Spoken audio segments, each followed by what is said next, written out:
contest is scheduled for OneFall.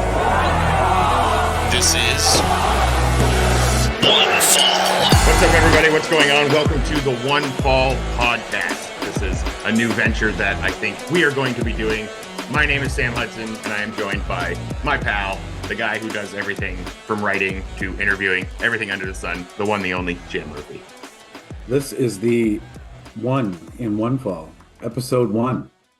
Yeah, it's this feels like it's been kind of a long time coming. You and I have kind of toiled with a little bit of chatting on a microphone, and we've kind of been doing not a wrestling show. So it kind of seemed fitting that perhaps we should do a wrestling show. I've said many times, it's like a crutch for us. It's so easy to do what you know best and what you're passionate about. And we try not to do a full wrestling show on our radio show because you want to broaden the audience a little. So this will be completely narrow and completely focused on professional wrestling, Which has kind of been the dream, I feel like, since you and I first met and became friends, colleagues, so to speak, is that you and I met doing a radio show about wrestling way back in the day. True. That's true. We've been linked forever. Yeah, it feels like it's kind of come full circle. And so the idea with this is that this is the OneFall podcast where, maybe once a week or so, we'll get together and we'll discuss what's been going on in the world of professional wrestling. We'll go over some headlines. I know you know a thing or two about headlines, I think, Jan. Just a couple. There's always things to plug too. Always things to plug. There's always things to plug. There's some local wrestling in our town of Kingston that maybe people should know about at some point.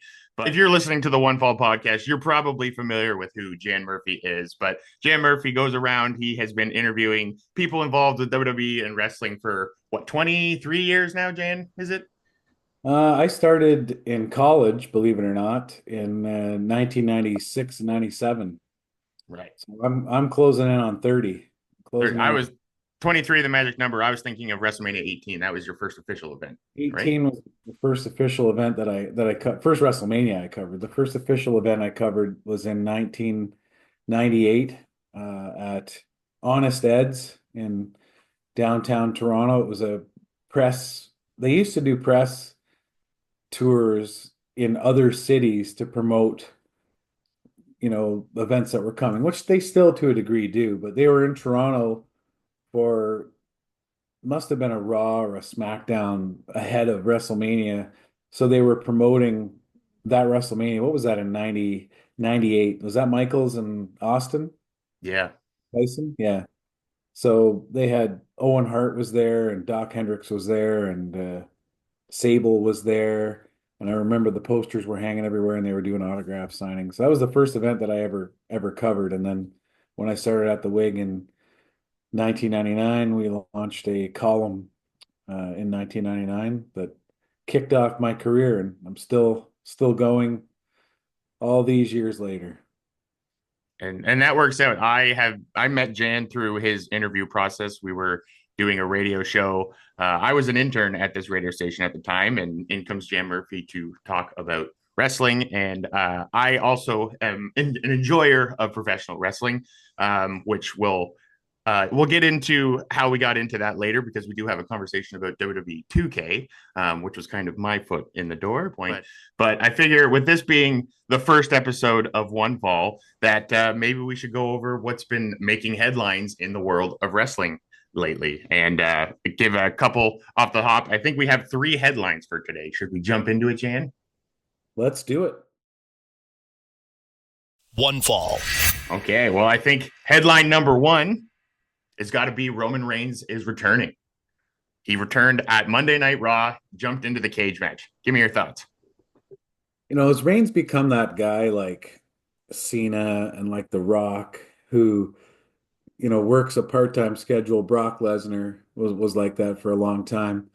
I'm not sure how I feel about that because I was very critical of The Rock when he first, started disappearing to Hollywood, and I was critical of Cena for the same reasons.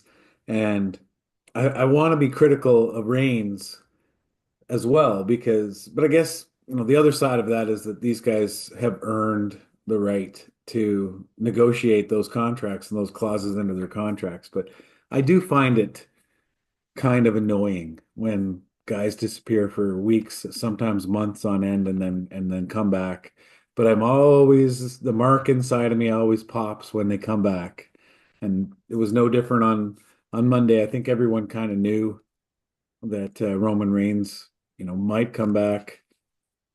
There was thoughts maybe at Elimination Chamber we might see him if the situation presented itself, but by this past Raw, I think we were all pretty sure we were going to see him because everything is starting to come together for WrestleMania now, but we don't have something yet for for Reigns. So The I, tribal I chief.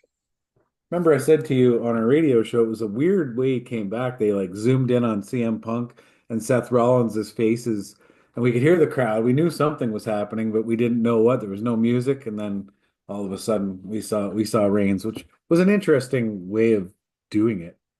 It almost was reminiscent of the 2016 Royal Rumble where there was a piece of music that hit. It was an entrance theme song that none of us were familiar with, and the crowd was audibly reacting. And we got this very strange close up on, of all people, Roman Reigns in that moment, and that was AJ Styles' big debut. And for some reason, we had a giant close up of Roman Reigns' reaction instead of just letting the moment breathe. But hey, I mean, I do. I was going to say I don't work in production, but I do work in production, so maybe I'll just shut up.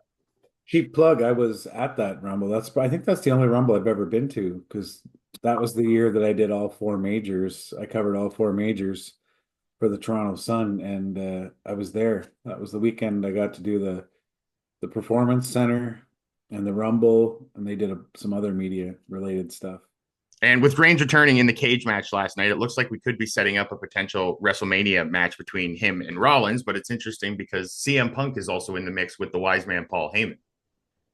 I love the way that all played out on Monday night, where we see Reigns. We finally see it's Reigns. He pulls Rollins through the open door, beats him to a pulp, and then when he's finished there, he turns around and looks to the ring, and there's Paul Heyman, who we haven't seen in weeks, inside the ring, who I didn't even see how he got there. Yeah. He's inside the cage and he's consoling CM Punk. Like with tears in his eyes, it almost looked Tears like. in his eyes, and this catches Roman's eye and sets him off. So Roman goes into the ring, beats the snot out of Punk in front of Heyman, and we're kind of left wondering, all right, where do we go from here? We obviously see that Rollins and Reigns are headed toward some sort of WrestleMania altercation match, whatever it is. How does Punk fit into that? Does he cash in this favor that Paul Heyman owes him, dating back to War Games in Vancouver?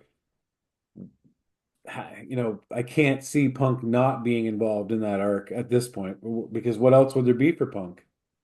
Is that the right move for Punk? I mean, because Punk's main goal his entire career has been main eventing WrestleMania, right? And you'd think it would be in a championship match, but I could see CM Punk not so much caring about the stipulation of the match, more so just having a said main event at WrestleMania. Is that his ticket in getting involved in Roman Reigns versus Seth Rollins? I always say The Undertaker's the greatest example of a main eventer that you can find, or a guy who only won a handful of championship and only carried the belt a small number of times, considering how vast his legacy is. Titles don't mean as much to megastars as they do to people coming up or maybe already established stars, things like that. So Punk falls into that category for me, where he doesn't need a championship belt to be the main event at WrestleMania. So certainly night one, a triple threat match between Roman Reigns, Seth Rollins, and CM Punk makes sense. We already know that night two is going to be John Cena because WWE already announced Cena would be appearing on night two of WrestleMania.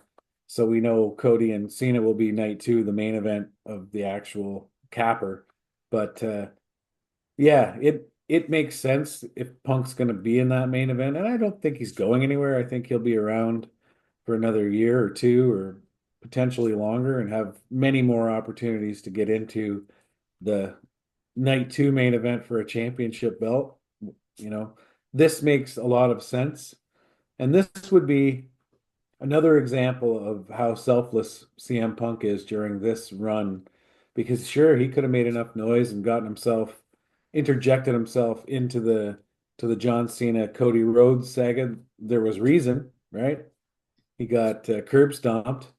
Um, but this to me makes more sense and shows that Punk is more of a company man than we've probably ever seen him be. Yeah, it definitely feels like that's the route he's been taking as of late. And I think there could be potential for some Shield history to be brought up because as we know, the Shield was comprised of three people. One is not involved in WWE in any capacity. But the original storyline was that the Shield came in to help CM Punk in his WWE championship run. Do you think that they could potentially allude back to anything like that? Yeah, and there've been rumors flying about a reunion of the Shield, maybe even including Ambrose. I mean, I don't know his contract status in AEW. I don't pretend for a second to know what it is, but I certainly know that the crossovers that WWE is doing now with TNA and with NWA and with many other companies uh, certainly lends itself to the possibility. I'm not sure if Tony Khan and Nick Khan can get together and hammer out some sort of an agreement where they might cross over, but imagine what would happen if Dean Ambrose showed up at WrestleMania, you know, sporting an AEW company flag and participated in that somehow. I mean, The internet would absolutely melt down over a moment like that. And that I think would be the official end to the Forbidden Door saga, so to speak. But it feels like there's a lot of excitement on the horizon when it comes to Roman Reigns, Seth Rollins, and CM Punk, whatever that match could be. Do you have any final thoughts before we move on to our next headline? um, I guess my final thought is, I mean, Triple H has always said that the best professional wrestler in the world right now, in his opinion, is Seth Rollins. We know for the longest time Roman Reigns carried the company on his back, and at this moment, there's probably not a more popular or relevant person in the business than CM Punk. So it has all the makings of a main event. All the pieces are there. It seems like it would be a match for the ages, but I'm biased. CM Punk's involved. What can I say? OneFall. All right, let's move on to headline number two. You were talking about night two, WrestleMania, John Cena versus Cody Rhodes. And I mean, it's been spoken about ad nauseum, but this is episode one of OneFall. We got to do it. John Cena's a heel. John Cena's a bad guy. What do you think, Jim? I mean, we were there, right? I mean, we can toot our own horns and say that we talked about it the day before because we did. We It, did. it wasn't that theory wasn't out there, or in wrestling, all you have to do is think about the players and fantasy book it in your own head. Well, what if John Cena turned heel? How would that play out? What would that look like? And even though we had fantasy booked that while we waited to go to that show and kind of, imagine what that might look like, it still exceeded anything we could have conjured up in our minds because the way that it played out was, completely unexpected. To have that moved around, and I had heard that, that segment was originally supposed to happen. Again, whether there's any truth to this or not, I have no idea, but I have read that they talked about doing this at WrestleMania and backed it up and made it happen at Elimination Chamber, or moved it ahead, I guess. And made it happen at Elimination Chamber. But to see everything play out the way it did, with Cena winning Chamber with a little assist from Rollins, and then to see The Rock come out and Cody come out and Cody, fire an F-bomb, Crazy. which we never see, right? Like the F word is so off limits in wrestling. Yeah. We haven't seen it since the Attitude Era, and even then, it would have been bleeped, Yeah. you know. So the way it all played out, and then the way Cena turned with the hug and the kick to the nuts, Incredible. and then Cinema. beating the snot out of him, and the blood was so important to that, and The Rock wiping Cody's blood onto that belt. Um, it was magical. It was if I were sitting in a theater, movie theater watching that, I would be walking out saying that was cinemagic, like it was just cinematic magic. It Yeah. just as far as It book it and how it played out, it was perfect. it really was perfect. It was kind of everything coming together at it felt like the perfect right time looking back. And the day of Elimination Chamber, we were in our hotel room, and I don't know what it was, but just talking about The Rock and John Cena, I just had this thought to put on the main event of WrestleMania 28, which was John Cena versus The Rock. And that's kind of where you started cooking your theory of like maybe this is what will happen tonight, which was also exactly what happened that night at Elimination Chamber. And it was just such a fun button on top of what that weekend was in general. And I am, as a fan, I'm thrilled that John Cena has become a heel. So just a quick history here. When you and I met, Jan Murphy, I was deep into my fandom wrestling, let's call it then, that I was very vocal with my opinions on wrestling at the time. And John Cena was, let's say, becoming stale for my tastes at the time. And so I was a very ardent Cena sucks chant in the Let's Go Cena, Cena sucks at events. And that's who I was. I was displeased, not so much with John Cena, just with what I was seeing week in and week out, I guess. So, anyway, move ahead to Elimination Chamber. All those years of just wishing he would turn heel. He goes into cahoots with The Rock to beat up Cody Rhodes as a bad guy. Like it feels like I'm playing universe mode on 2K or something because I couldn't have written it any better myself. It was exactly what I wanted to see at the exact right moment in Toronto, no less. Like it was just an absolute magical moment that I don't think I will ever forget. And you and I have spoken about this, not on microphone, but Toronto just seems to have these crazy industry changing electric moments that just happen over and over, from Ultimate Warrior defeating Hulk Hogan, The Rock defeating Hulk Hogan, Randy Orton winning his first championship, and now we're adding John Cena turning heel for the first time in over 20 years ever, arguably, in Toronto. What is it about Toronto that gets all these moments? I don't know. Cena also returned in Toronto and announced that he was retiring. I mean, Correct. Yeah. that's part of it. I think, Trish Stratus had her last match in Toronto. Edge had his last match in Toronto. So many great moments, but what is it about Toronto? I mean, it's a great market. There's 4+ million people in Toronto, so they always can count on a great turnout. Um, some of it coincidence, sure. I mean, WrestleMania, was it three in Toronto or four? Six. Six. WrestleMania six, the timing just happened to be that they decided, Hogan and Warrior, Warrior was on the rise, Hulkamania was alive and well. So, I mean, part of it's timing. The Rock versus Hogan, I mean, that only became magical because of the Toronto crowd. They recognized very early that the crowd, was not interested in heel Hulk Hogan anymore, and they weren't interested in babyface Rock anymore. So the two guys in the ring made the decision to flip the script, which was unheard of, and it's historic. May never play out like that again. So it was so organically magical. I think that definitely was because of that crowd that night in Toronto. And the other stuff, I mean, you could make an argument that it was timing, but I'd be interested to hear, to sit down with Triple H and say like, why Toronto? Why did you pick this event? You could have done this almost anywhere. Was it simply because of John Cena's schedule? Yeah. Perhaps could have been something as simple as that, right? Was it more, methodical than that? Was it more intentional? I think some of it's coincidence. I think WrestleMania 18 was because of the crowd, and I suspect this time it was because of John Cena's schedule, um, more than anything. But you'd like to think that it's because Toronto's the greatest wrestling city in North America. I'm not sure that it is. I like We're Toronto. biased, but I like Toronto, but I like Montreal maybe a little yeah. bit more. Okay. I like, Philly crowds, and I like Yeah. Chicago crowds, and I like, Yeah. some of the real good crowds that they get. Even that MSG crowd has its own, for Monday night, has its own way of doing things. They weren't buying what Cody Rhodes was selling in his promo the other night. They were just like, meh, nah, we're done with you.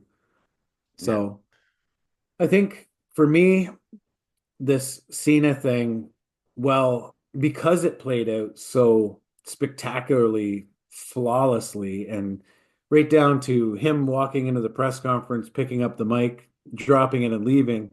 Brilliant. What they do next, what they do on Monday on Raw, is so very crucial to keeping this um, this movement going in the direction that they want, which is John Cena being a heel. Not an easy feat. John Cena was a heel for one night at this point. He was a heel for one night, for 1 hour, not even for one 40-minute stretch. He went into the ring, he turned heel, he dropped a mic, and now we don't know what his next move is. He put one tweet out on social media. Where it goes from here, beginning Monday with his appearance in this UK tour on Raw, is so very important in keeping this whole thing moving the way they want it to. What's he going to do to be even more evil and more heelish? What's Cody going to do to be more babyface? Because this is what has to happen now in the next 4 to 5 weeks until WrestleMania. Is this storyline has to keep getting more compelling for fans, because if it's the night 2 main event of WrestleMania, it's the main event. Yet any other match that happens, this is what WWE is saying. This is our main event of WrestleMania. Marquee. If we were one show, this would be the one ending the show. I am so very excited for all of this bad guy John Cena, and there's been a lot of speculation on what his new theme song could potentially be. I don't think it's going to happen. I would absolutely love if he somehow went back to basic thugonomics. I don't foresee it being what is going to end up being reality, but I would just love nothing more, because that was the reason that I, including many others, fell in love with John Cena for the first time. And even if it was a one night only kind of deal, maybe if he just teases us for a second, because as a heel, you don't want a good reaction. And as we learned at MSG last night, there are people that are chanting, "Let's go Cena" towards Cody now, and very vocally, which is very interesting. And I think that if John Cena were to come out to basic thugonomics, that would probably generate a pretty positive reaction, which is not necessarily what you want for a heel. I have floated a couple of ideas by you. My initial thought was, that intro to his current theme hits, and right before the na na na na, it goes dark, right? There's a dark version of it, like a heel version of it. So you think you're getting the old Cena music, and then they hit you with a slower, darker, maybe metal version of it or something. Whatever it is, they've got it decided already. It's done. It's ready to go. The other route to go is no music. That's very effective. Be pretty tough, in my opinion, to do no music for the next 6 weeks for John Cena and beyond, right? Because presumably he's going to come out of WrestleMania still a heel, whether he wins that championship or loses. You'd think he's still coming out a heel, unless some crazy thing happens where he turns on The Rock and he and Cody become this babyface duo. Thanks. Cody tricked the Rock into thinking that he had, Cena. It's been Cody and Cena planning the whole time. I mean, anything can happen in wrestling. That's the beauty of it, right? Yeah. But for me, I'd like to hear the traditional new, and then something dark. Yeah. I mean, I would be on board for that for sure, but I definitely would love to hear basic thugonomics, even if it's just one more time. I don't know if it'll ever happen, but man, I'm hopeful. Any final thoughts before we move on to our third headline? Yeah, we listened to that in the car on the way up to Toronto. You did hear it, so. That's not what I mean. I want to see it on TV with the Doctor of Thugonomics back on my TV screen. I just want you to know that the Zoom thought that I was singing right there. It was like listening to music. It's now telling me to set up audio in audio settings. What a wonderful voice I have. OneFall is produced in part by Jaybird Digital Arts. Looking for top quality graphic design? Then look no further than Jason Reese and Jaybird Digital Arts. musicians, business owners, performers, event promoters, athletes, Or a professional wrestler. or maybe you're just someone in need of expert photo editing and design work. You need a graphic designer who can bring your vision to life. So once again, let me introduce you to Jason Reese of Jaybird Digital Arts. Logos, t-shirts, stickers, business cards, flyers, social media graphics, photo editing, print ads. He's skilled, he's creative, and he's reliable. Jay takes the time to understand your style and creates designs that truly represent you, whether it's for your brand, event, or a personal project. He consistently delivers work that gets noticed. Jaybird logos are seen everywhere, from Chinlock Wrestling's logos and posters, t-shirts, and even here with the OneFall logo. I can't recommend him enough. His service, creativity, and attention to detail are a cut above the rest. Visit jaybirddigitalarts.com or email jaybird.digitalarts@gmail.com to get started today. That's jaybirddigitalarts.com or email jaybird.digitalarts@gmail.com and tell him OneFall sent you. And just remember, his business looks good when your business looks good. OneFall. Okay, and now for headline number 3. Today is the official release day of WWE 2K25. There's multiple versions out. There is the Bloodline Edition, there is the Deadman Edition, and now it is available worldwide with WWE 2K25. Jane, what is your history with the WWE 2K series? Well, Sam, I'm old enough that the first WWE game I played was the WWF WrestleFest 4-player arcade game Amazing. that I used to play down at the Tony's Arcade in Napanee and at the Cataraqui Town Center down in the arcade, which I'm not even sure. Yeah, it was at the bottom of the stairs. They've moved so much stuff in that mall, but I feel like it was down around where like Lens Crafters is right now in the mall in the OG day. But as far as the 2K series goes, I mean, I've been playing that for a long, long time. I mean, at one point I had an enclosed, still in the box, still wrapped Undertaker edition. Somewhere I have the Hogan edition, the Stone Cold edition. It goes way back for me, and now my kids play it. Like It's amazing that this series is still running and that you can pass it like generations like that with your own children. I also have quite an extensive history. I didn't start with WrestleFest, but WWF SmackDown Know Your Role or SmackDown 2 Know Your Role was my first ever foray into wrestling in general.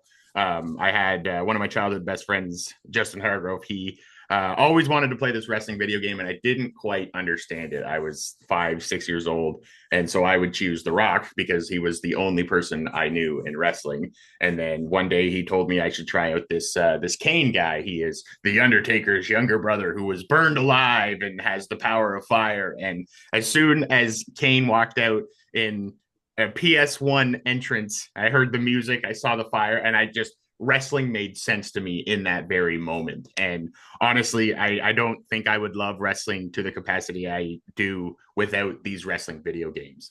And so pretty well year in and year out, I have played WWE 2K. I have played WWE 13 and 12, SmackDown versus Raw, Here Comes the Pain, Shut Your Mouth, Raw on Xbox, the WrestleMania games. I have played far too many wrestling video games, honestly, and they are inherent to my love of the series. As for WWE 2K25, it has recently come out, and we both have had the privilege of playing this game, which is just absolutely awesome.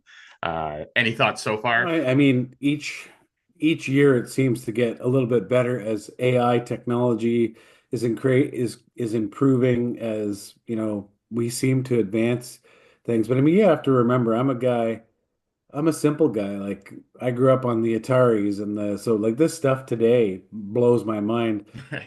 You know, Carrie and I just hooked up the right over here, just to my right in my living room. I have the remember the little mini Nintendo that came out a bunch of years ago, preloaded with all the old classic games. Yeah, we just played was it Mario, Dr. Mario with Dr. Mario with the pills and Super Mario Brothers 3. So when I turn on these games today, like they blow my mind. Like, yeah, that's absolutely fair. It's come a long way since WrestleFest, I can tell you that.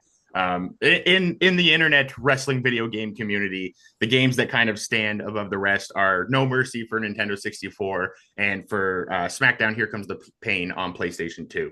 I am of the opinion that last year's WWE 2K24 is arguably one of the best wrestling video games we've ever gotten. They really refined the gameplay. They made it fun from a arcade standpoint. Like, it's easy to pick up, but it's difficult to master. So if anyone hopping in, they can kind of mess around, get some moves in. But if you know wrestling and you know behind the curtain, so to speak, it kind of leans into that gameplay style where you kind of are, putting on a performance almost with whoever you're playing with in that moment. Sometimes you're going to get people that just want to reverse and hit their finisher for the win. But anyway, as I was saying, 2K24, that is you. Yeah, you just want to reverse and I want hit to the see choke the slam. entrances. I want to do the finishers. Yeah, I like seeing. Listen, when I play Mortal Kombat, all I want to do is fatalities. I don't want to do all the crazy moves and all that. I want to punch somebody like 19 times until it says finish him, and then figure out how to do the fatality. You're that guy that would throw a clothesline and go for the pinfall off of it, aren't you? 100%. Yeah. Yes, me and my friends. You wear your stickers on your hats. I like to go straight for the finisher. Well, yeah. If you hit the finisher and go for the pinfall, then you're all good. That was a rule that me and my friends had, is that you got to go for the finisher, then the pin, or if you're going to go for a roll up. But it had to like make sense in terms of wrestling, and we had a far more intricate list of rules than we needed through any of it.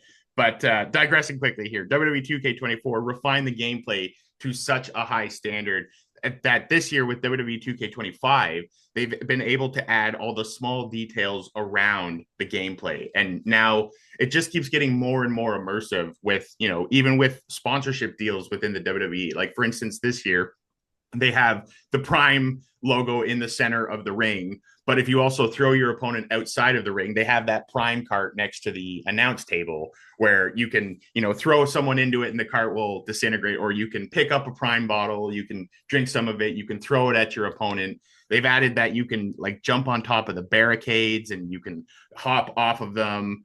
Small details, like it sounds silly with just in theory, but when you're wrestling opponents in the game, they will start to bruise and welt up where they have been struck or suplexed or hit, landing on their back or their stomach. It's all those small details that I think really add to the immersion and the realisticness of it, which, again, there was no bruises or welts in WrestleFest on the arcade system or anything like that, right? There was no mini game prompt of a back and forth punch scenario. There was no surprise roll-ups, things like that. These games have come such a long way. And now they're just adding more and more modes. They also have this brand new mode called the Island, which is you go in, you create your own wrestler in any way you want to. And obviously, Take-Two, they're a business. They have monetized the heck out of it. You can pay to purchase new points for your higher overall and everything. But you run across this island, and it's like this giant fantasy world if you're a fan of wrestling. So it's literally Roman Reigns' island of relevancy. And so I have created my guy, and I'm running around. I'm helping R-Truth find a roller coaster that might not exist. I'm helping Becky Lynch and Cody Rhodes try and take down Evil because they're the two big heroes in Hero HQ. I've recently been speaking with Rey Mysterio, who has a time-traveling luchador mask, and it is absolutely crazy. It is insane, but I'm seeing the vision of what it can be, because there's going to be wrestling fans that just want to express their wrestling passion within this game, like I did many years ago with SmackDown versus Raw, Here Comes the Pain. And I think 2K25 is going to be a good step for young wrestling fans to kind of get deeper into the history of wrestling. The next time you find yourself asking yourself, how does Jan, how has Jan, fostered this, crazy world he lives in where he does interview segments with Natalia from WWE and interviews and he goes and covers all these live events. Well, the next time you ask yourself that, I want you to know that I'm asking myself on the other side, how does Sam not accomplish any of this? It's because he's busy playing 2K. To talk about it on air here. I work so many jobs now that unfortunately I don't have the time I have for 2K. I should go back and get some of the time frames I had, because back when I was just a young 20-year-old starting out in the world on my own, I put hundreds and hundreds of hours into 2K, and that I miss those days. I had a very in-depth universe mode. general manager mode back in those games. But it was different when you're a kid, when you're a young adult, and all you have to do is work and go home. It's different. But the older you get, the more jobs you get, the less and less time you have to do silly things. So that's why, for instance, if you get supplied a copy of 2K, or if you get a copy of 2K, you talk about it, you create content with it, Jan. I would be curious. Do you know if someone could play online, say you were playing on PS5, but someone else were on a PC? Could you still play online? Like, Unfortunately, not. A lot of video games have figured that out in the realm, but 2K has not. In fact, they've actually made it less easier with 2K25. Last year, what they have this really intricate system. Creations are a big part of WWE 2K, and you can basically create updated attires and logos and arenas for everything within wrestling, and you can upload it to this database that everyone can download. It used to be compatible across computer and Xbox and PlayStation, but unfortunately for this year they've separated into individual systems. I don't know if that's because Take-Two and 2K generate more income that way with the separation lines, the borders, so to speak, or if it's just something they haven't implemented. But I think there would be a lot of good out of WWE if they were to figure out crossplay and if they could somehow make it a live service, because these yearly releases are difficult to keep up with. You need to start over on launch day every single year, whereas you could foster an ever-growing community, year over year with updates. But that's a whole other conversation. Maybe we'll talk about that sometime. I only asked because if you could, I would have my 13-year-old daughter wrestle you using the PC, because she and her sister are masters at 2K for the PC.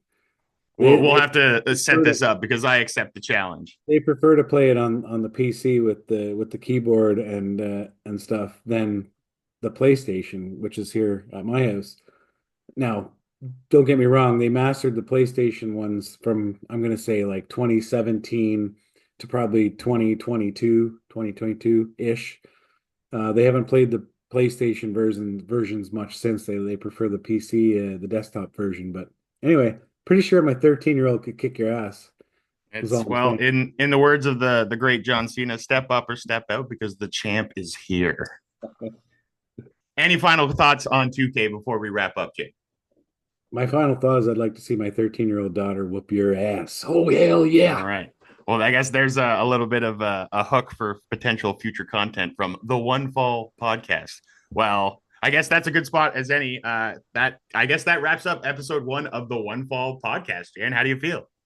1 of 1 is done. I feel like a poet. That's what I feel. Yeah, like.